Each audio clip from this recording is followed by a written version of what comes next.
اور ان کے پاس سے چلے گئے اور کہنے لگے کہ ہائے افسوس یوسف پر، ہائے افسوس، اور رنج و الم میں ان کی آنکھیں سفید ہو گئیں اور ان کا دل غم سے بھر رہا تھا۔ بیٹے کہنے لگے کہ واللہ آپ تو یوسف کو اسی طرح یاد ہی کرتے رہیں گے یہاں تک کہ آپ گھل جائیں گے یا جان ہی دے دیں گے۔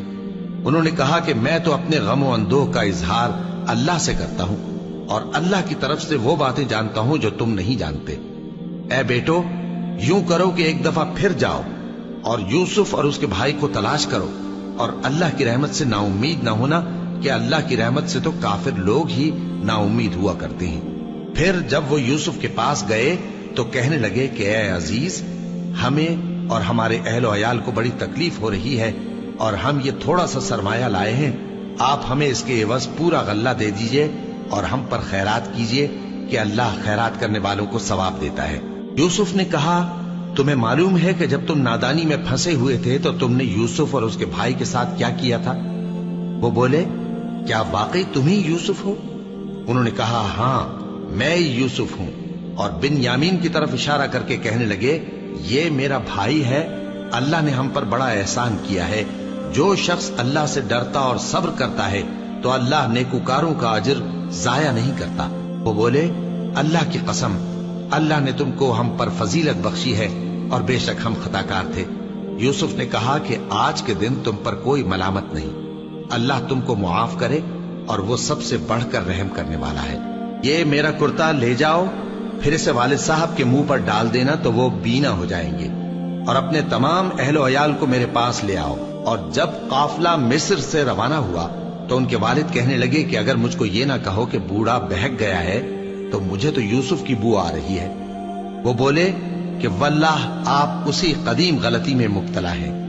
مگر جب خوشخبری دینے والا آ پہنچا تو اس نے کرتا ان کے منہ پر ڈال دیا، سو وہ بینا ہو گئے اور بیٹوں سے کہنے لگے کیا میں نے تم سے نہیں کہا تھا کہ میں اللہ کی طرف سے وہ باتیں جانتا ہوں جو تم نہیں جانتے؟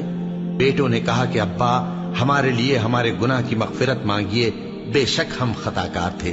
فرمایا میں اپنے پروردگار سے تمہارے لیے بخشش مانگوں گا، بے شک وہ بخشنے والا ہے، مہربان ہے۔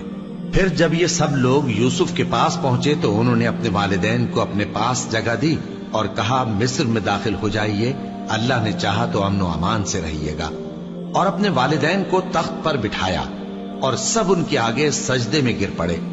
اور اس وقت یوسف نے کہا ابا جان، یہ میرے اس خواب کی تعبیر ہے جو میں نے پہلے بچپن میں دیکھا تھا، میرے پروردگار نے اسے سچ کر دیا اور اس نے مجھ پر بہت سے احسان کیے ہیں کہ مجھ کو قید خانے سے نکالا، اور اس کے بعد کہ شیطان نے مجھ میں اور میرے بھائیوں میں فساد ڈال دیا تھا آپ کو گاؤں سے یہاں لایا۔ بے شک میرا پروردگار جو چاہتا ہے تدبیر سے کرتا ہے، وہ علم والا ہے، حکمت والا ہے۔ جب یہ سب باتیں ہو لیں تو یوسف نے اللہ سے دعا کی کہ اے میرے پروردگار، تو نے مجھ کو حکومت سے نوازا اور خوابوں کی تعبیر کا علم بخشا۔ اے آسمانوں اور زمین کے پیدا کرنے والے، تو ہی دنیا اور آخرت میں میرا کارساز ہے، تو مجھے دنیا سے اپنی اطاعت کی حالت میں اٹھائیو اور آخرت میں اپنے نیک بندوں میں داخل کیجو۔ اے پیغمبر، یہ اخبار غیب میں سے ہیں جو ہم تمہاری طرف بھیجتے ہیں۔ اور جب برادران یوسف نے اپنی بات پر اتفاق کیا تھا اور وہ فریب کر رہے تھے تو تم ان کے پاس تو نہ تھے، اور بہت سے آدمی گو تم کتنی خواہش کرو ایمان لانے والے نہیں ہیں، اور تم ان سے اس خیر خواہی کا کچھ صلہ بھی تو نہیں مانگتے۔ یہ قرآن اور کچھ نہیں تمام جہانوں کے لیے نصیحت ہے، اور آسمان و زمین میں بہت سی نشانیاں ہیں جن پر سے یہ گزرتے ہیں اور ان کو نظر انداز کر دیتے ہیں، اور یہ اکثر اللہ پر ایمان نہیں رکھتے مگر اس کے ساتھ شرک بھی کرتے ہیں۔ تو کیا یہ اس بات سے بے خوف ہیں کہ ان پر اللہ کا عذاب نازل ہو کر ان کو ڈھانپ لے، یا ان پر ناگہاں قیامت آ جائے اور انہیں خبر بھی نہ ہو؟ کہہ دو میرا رستہ تو یہ ہے، میں اللہ کی طرف بلاتا ہوں سمجھ بوجھ کر، میں بھی لوگوں کو اللہ کی طرف بلاتا ہوں اور میرے پیرو بھی، اور اللہ پاک ہے اور میں شرک کرنے والوں میں سے نہیں ہوں۔ اور ہم نے تم سے پہلے بستیوں کے رہنے والوں میں سے مرد ہی بھیجے تھے جن کی طرف ہم وہی بھیجتے تھے۔ کیا ان لوگوں نے ملک میں سیر و سیاحت نہیں کی کہ دیکھ لیتے کہ جو لوگ ان سے پہلے تھے ان کا انجام کیا ہوا؟ اور متقیوں کے لیے آخرت کا گھر بہت اچھا ہے۔ کیا تم سمجھتے نہیں؟ یہاں تک کہ جب پیغمبر نا امید ہو گئے اور انہوں نے خیال کیا کہ اپنی نصرت کے بارے میں جو بات انہوں نے کہی تھی اس میں وہ سچے نہ نکلے، تو ان کے پاس ہماری مدد آ پہنچی۔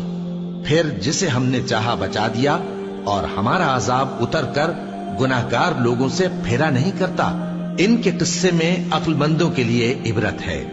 یہ قرآن ایسی بات نہیں ہے جو اپنے دل سے بنائی گئی ہو، بلکہ جو کتابیں اس سے پہلے نازل ہوئی ہیں ان کی تصدیق کرنے والا ہے، اور ہر چیز کی تفصیل کرنے والا، اور مومنوں کے لیے ہدایت اور رحمت ہے۔